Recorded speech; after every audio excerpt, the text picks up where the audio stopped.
महाराष्ट्राचे आराध्य दैवत छत्रपती शिवाजी महाराज यांचे व्यक्तिमत्व अनेक कलावंतांसाठी प्रेरणादायी ठरते। महाराजांना मानवंदना म्हणून वेगळी कलाकृती निर्माण करण्याचा संकल्प अनेक कलावंत करतातच।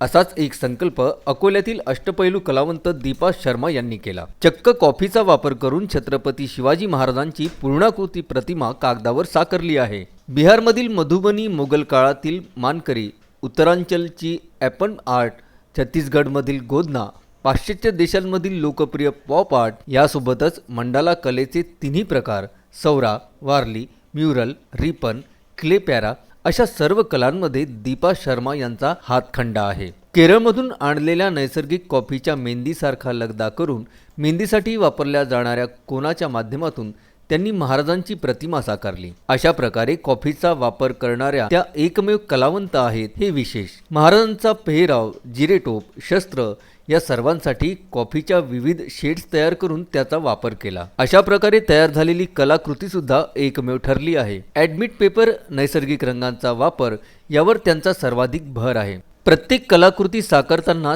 त्या प्रदेशातील संस्कृतींचे दर्शन घडवण्याचा त्यांचा उद्देश या कलेने मागील त्यांची भावना किती उदात्त आहे याचे प्रत्यंतर येते। त्यांनी साकारलेल्या कलाकृतींची लौकिक अर्थाने किंमत लाखोच्या घरात आहे।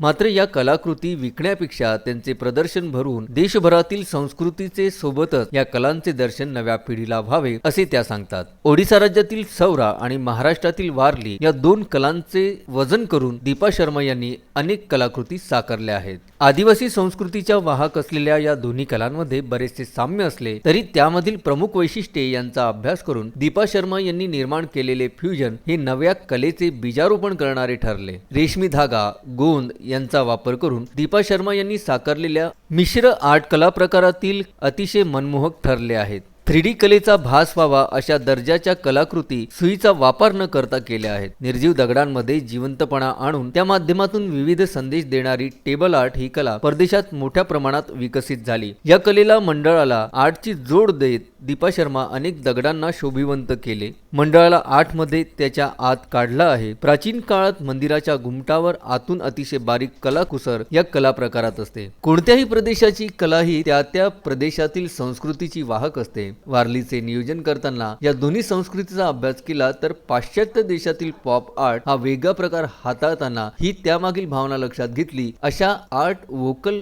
माध्यमातून नव्या पिढीपर्यंत पोहोचवण्यासाठी त्यांची धडपड सुरू असल्याचं त्यांनी बोलून दाखवलं। नमस्कार, मैं दीपा शर्मा, अकोला, महाराष्ट्र से। आज मैं आपको अपनी आर्ट के बारे में बताने जा रही हूँ। मैं बचपन से ही कलाकृति करने में मुझे शौक रहा है। मैंने मेहंदी लगाने से स्टार्ट किया। उसके अंदर मैंने स्टार्टिंग में जब अपनी कला की करने की शुरुआत की तो मैंने माचिस की स्टिक से, निडल से मेहंदी लगाना स्टार्ट किया। धीरे धीरे करते करते उसमें रुचि मेरी बढ़ती गई। फिर मैंने उसके अंदर अपने आप को और इनोवेटिव करने के लिए धीरे धीरे आर्ट को सीखना पहले स्टार्ट किया। उसके बाद में मैं आज मधुबनी आर्ट, मंडाला आर्ट, पैरा आर्ट, रेशम आर्ट और क्ले आर्ट, गोदना आर्ट, गोंद आर्ट, ऐसे डिफरेंट आर्ट मैं आज करती हूँ। बात करते हैं अगर हम मधुबनी आर्ट की, तो मधुबनी आर्ट बिहार के राज्य से है, बिहार से है। एपन आर्ट उत्तराखंड से है। यहाँ पर ये कुमायूं जाति द्वारा बनाई जाती है। शुभ कार्यों में इसे हम दरवाजे के चौखट पर बनाया जाता है। इसके अंदर मुख्यतः लाल और सफ़ेद रंग का प्रयोग किया जाता है। मोहम्मद फारूक, विदर्भ न्यूज, खामगाव।